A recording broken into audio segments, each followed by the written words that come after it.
Careful, darling. It's not this stop. It's not this stop. It's not this stop. Careful now. It's impossible to imagine London in the noughties without the unique experience of taking your life into your own hands to hop off or jump on one of its famous Routemaster buses. It's fair to say that most Londoners and visitors loved the experience. I know I did. This is me as a kid in the 80s. In fact, there are loads of pictures of me and buses. They're taken by my dad, Colin, who was quite a well-known bus enthusiast. Dad's idea of a perfect day out was to take me around the country chasing after buses, taking photos and noting down numbers along the way. It's no surprise that I wanted to drive one, but I think I was more taken by the photography. So, fast forward to my 20s, and I was beginning a career in TV. It was an exciting time to be in London. We had a new mayor, our first one.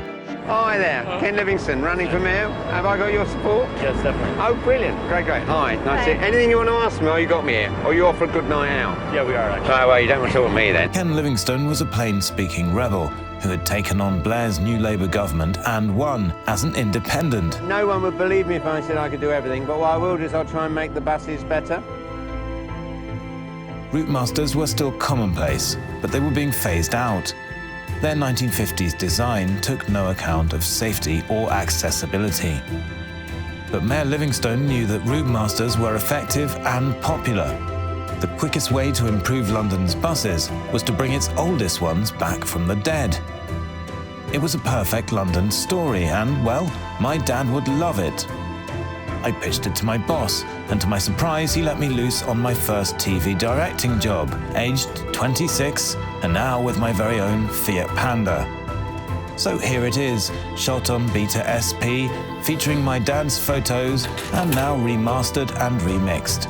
From 2001, before bendy buses, Boris buses, or Sadiq cycles, this is the story of the brief, heroic return of the Routemaster.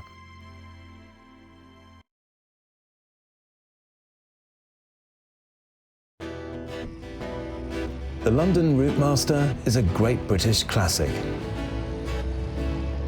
And, like a Jaguar or an Aston Martin, some people just have to own one. Richard has been obsessed by these unglamorous workhorses since he was a schoolboy. These days, he can fulfill his boyhood fantasy. Now he's the one driving the bus.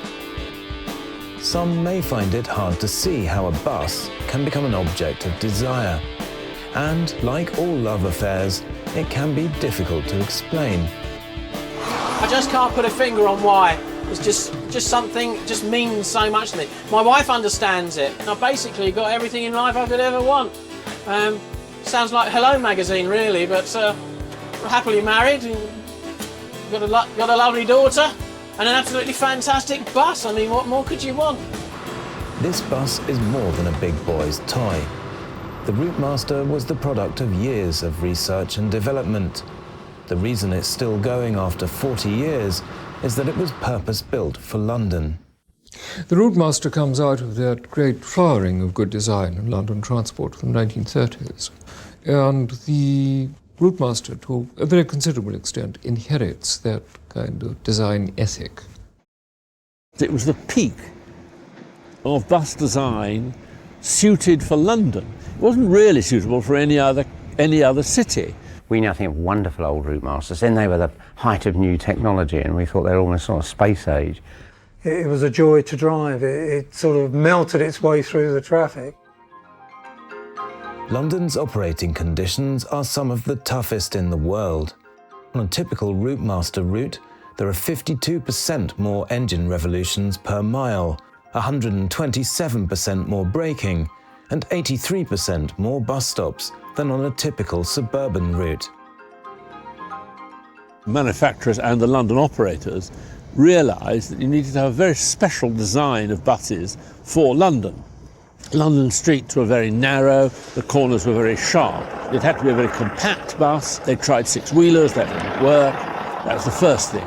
The second thing is, London had the habit of jumping on and off buses. Until the 20s, there weren't even proper bus stops. People hailed buses saying, "My good man," as they were a cab. Many streets in post-war London were still served by electric trolley buses. Powered by overhead wires, they were considered inflexible as London rebuilt. In 1947, Colin Curtis joined a team of engineers working on a new bus for London. It couldn't be decided what was to happen in London, the rebuilding of London after the war, and the chief had to make the decision that it was to be buses, because you couldn't have a fleet of trolley buses if you didn't know where the roads were going to be. And so he made the decision that the replacement of the trolley buses would be a motor bus. Over the years we had developed buses, and each was a little improvement on the previous. It was evolution, that was the policy, not revolution. This may look like a Routemaster, but it's a 1940s RT. The RT was good, but there was a new kid on every block, the private car. In the 1950s, car ownership was soaring. Colin and his colleagues needed a new bus that was modern and comfortable enough to attract people away from their cars. They designed an ultra-modern bus with unheard-of features like automatic transmission and decent heating. The other thing to attract the car driver was the bright atmosphere that we used, what we call sung yellow. And also we had independent suspension of the vehicle, so that it gave you a much better ride than spring suspension. After years of designing and testing, the prototype of London's latest double-decker was unveiled at the 1954 Motor Show. With it came a new name, Routemaster.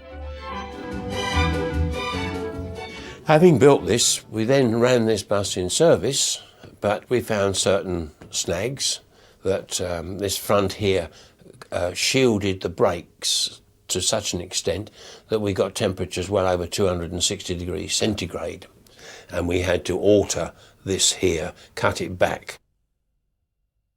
In sorting out the front-end snags, the Routemaster acquired the friendly face that has become familiar all over the world. From the first, RM1 in 1956, nearly 3,000 Routemasters rolled out of the AEC factory in Southall, but they weren't cheap. The RM was more expensive, but only to the tune of about £1,000, but one must qualify that against the cost of a standard bus at the time, provincial, which I suppose was about £8,000, and the RM came at £9,000. The extra cost was thought to be worth it. The Routemaster was purpose-built and built to last. It was decided at the onset that the RM life would be 17 years, but it's well exceeded that. I mean, nowadays the life of a bus is about 12 years, and the RM owes us nothing. By the late 60s, the government was tightening its belt. London Transport was state-funded. Its policy of running purpose-built buses became a target for cutbacks. In 1968, Barbara Castle, who was an absolutely marvellous Minister of Transport normally, was persuaded to bring in a young transport economist from Oxford. And he said that we must standardise buses. The decision to abandon the Routemaster was the first symptom of a disease that has gone right through British industry, of not listening to the people on the ground. Standardisation meant introducing driver-only buses, with doors at the front and engines in the back. It was a disaster, but they were, we couldn't get staff, and I suppose somebody thought, well, if we go one manning, we've got all the conductors can become drivers, but that's wishful thinking. But When one-person buses were introduced in the 70s, they were popular with accountants, but passengers and engineers were unimpressed. The driver-only buses were not designed for London's tough conditions and couldn't cope. And as the operators said, they were absolutely useless because they broke down all the time, they were too big, the transmissions didn't work, Nothing bloody worked. So what you find now is that none of those buses lasted. And it wasn't until the 1980s that they started managing to produce buses that would be suitable for London. But they weren't the Routemaster. They were much bigger than the Routemaster. They were uglier than the Routemaster. They were much less comfortable than the Routemaster. Putting the engine at the back increased the unbalanced weight at the back, overheating problems and so on. The driver was not responsible for vandalism inside the vehicle, especially double decks. He disclaimed all knowledge of that, whereas he had a conductor walking around. He could see what was going on. As London Transport struggled to find an adequate driver-only bus, the Routemaster continued in faithful service. Indeed, a casual glance around central London at the start of the 21st century still reveals more Routemasters than their modern rival. On more than one occasion, the scrapyard has loomed on the horizon. But now, over 40 years after its launch, the Routemaster has been given one final reprieve.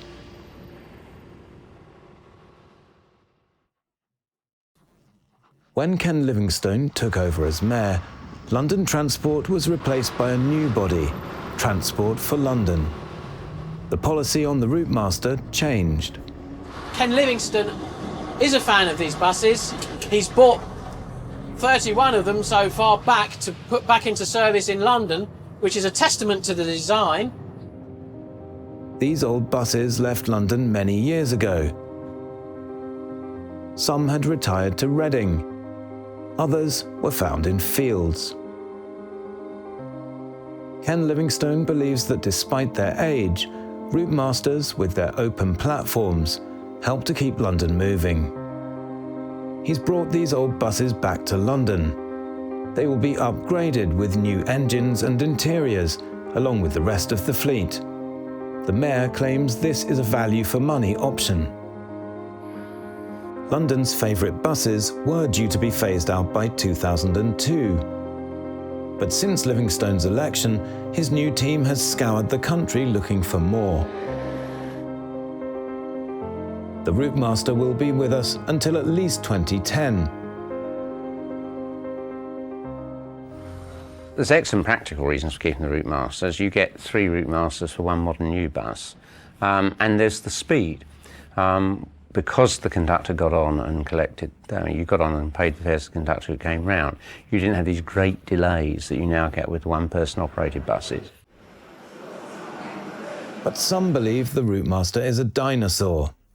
John Biggs is Labour's chair of the Greater London Authority's Transport Committee. The Mayor's decision to buy 31 Routemasters out of museums and dusty fields was, in my opinion, a massive nostalgia trip at the expense of Londoners. They are basically clapped out machines, and he should be looking to the future, not the past. Nostalgia is an important part of our culture, and only some ghastly sort of, dehumanised moron would actually want to get rid of Routemasters. Olive Murray works on Routemaster Route 98. Her bus is far from clapped out. In fact, it may be a model for the whole fleet. Underneath the red paint and familiar shape is a new, cleaner running engine. This one sounds much quieter. You hear that?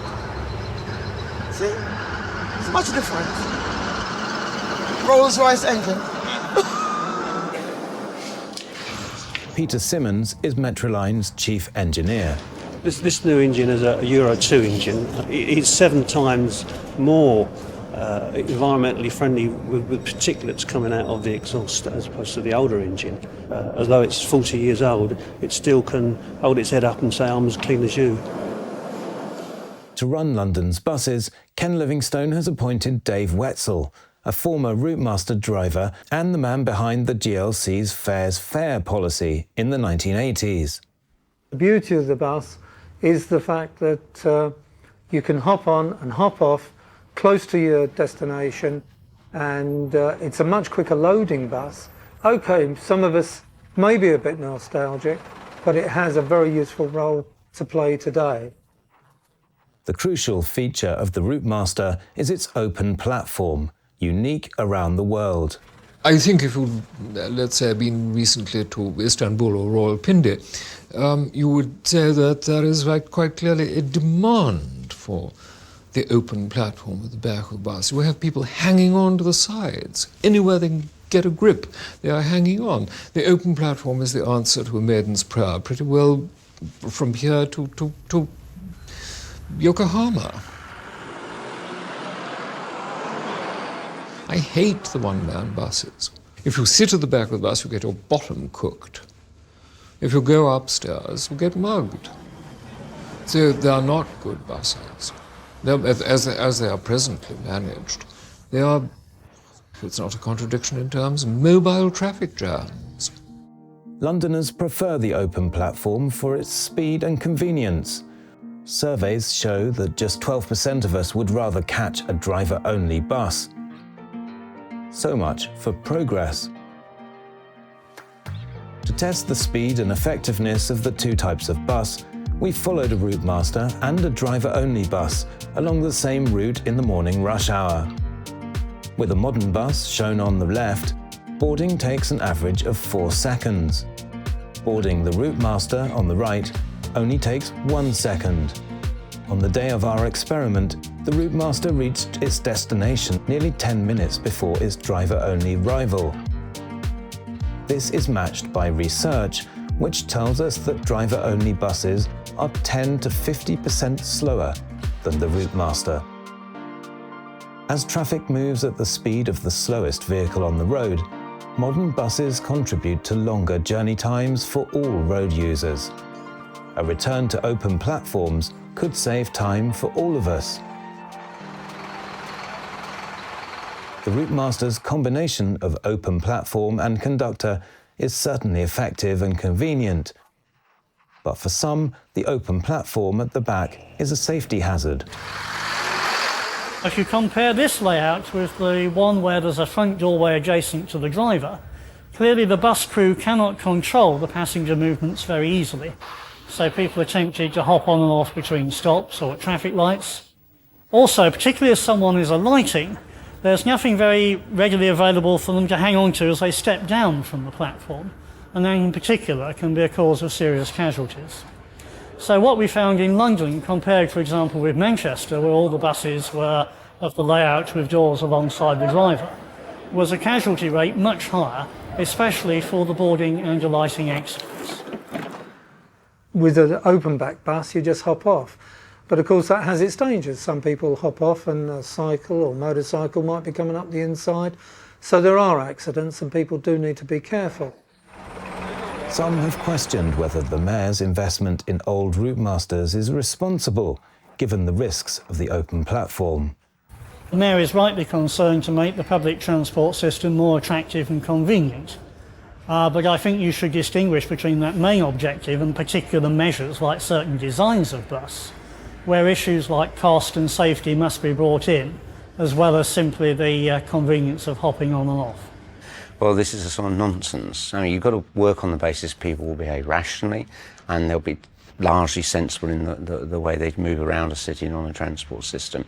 Because you can't make a completely safe system. And people know, and I mean, we're told again and again, don't rush to jump on a bus which is moving.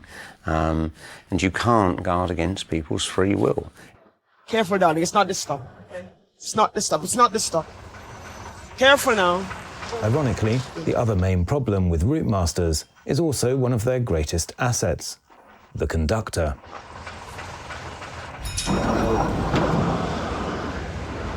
Oxford Circus. Bus companies face serious difficulties recruiting and retaining staff. It's not a new problem. In the 1950s, London Transport recruited conductors directly from the Caribbean, like Gloria Bailey. There were posters all over Jamaica saying that there were so many jobs with London Transport, more than any West Indians could possibly cope with. And then, you know, those people who found it difficult to find jobs, they were delighted. Sadly, conductors are less happy in the job today due to the abuse they get from some of their passengers. You get a son to get punched in the face, you get slapped, you get spit and spat at, I should say. The generation today that is coming for the job, applying for the job, which is the young ones, they're not tolerating, they're not taking the abuse. And that's the truth. Because like me, there are certain things I will ignore. But with the young ones, they ain't gonna ignore them. The difficulty of recruitment was one reason for introducing driver-only buses in the first place. Transport for London hopes that the answer lies in enhancing the prestige of the job. I want to see crews on buses looking upon themselves as managers of that bus and managers of those passengers. And I want passengers to actually behave in a responsible way when they use our buses. Ken Livingstone aims to double the number of conductors in central London. But there are only 600 Routemasters left, and disability legislation will make them obsolete by 2016. It looks as though a new bus for London is on the cards. We could produce new buses, Routemasters, perhaps with a door at the front so that wheelchair users can get on and off at the front, low-floor buses, and also open back at the rear so people can still hop on and off. There's no earthly reason why a modern bus shouldn't be designed to the same principles as the Routemaster. London Transport said that European safety legislation prevented an open platformed bus. But Transport for London disagrees. The old London Transport people were lying. They were doing what a lot of people in this country do, which is saying, oh, we've got to do this because of Europe, when that's completely untrue. They always try and blame Europe for everything that's unpopular they're doing. As soon as I got in and we checked the law, we found, no, I mean, I could be mayor for 12 years and we still have Routemasters. There's a problem in about a decade's time, but that's got more than enough time to actually come up with a proper successor to the Routemasters. I welcome the fact that they're looking at designing a new Routemaster. The original Routemasters evolved. They evolved from the best of what went before in London. From the technical point of view, I think you really ought to talk to the people who were involved with the first Routemaster, because they knew what the conditions in London were like. The conditions in London have only changed in that they've got worse. One person involved in the first Routemaster does have something to say. After 50 years of experience in developing buses for London, Colin Curtis has not given up his dream of replacing the Routemaster. He's working on a successor. I picked this up in recent years again, believing that this was the way we should go. The positioning of the engine at the side in a space that isn't fully utilised allows these variations of doors or entrance exits and so on, and even allows a rear platform should it be required. The specification has now been completed for the whole vehicle, in other words the body, the engine, the electrics, the transmission and so on, and we hope to show that to TfL in a matter of a week or two. There's someone still alive who designed the original Routemasters. They've got plans for another one. Let them come and see me, I'll be delighted. Perhaps after nearly 60 years of faithful service, these old buses will finally be allowed to retire, to be succeeded by a new double-decker bus worthy of the name Routemaster.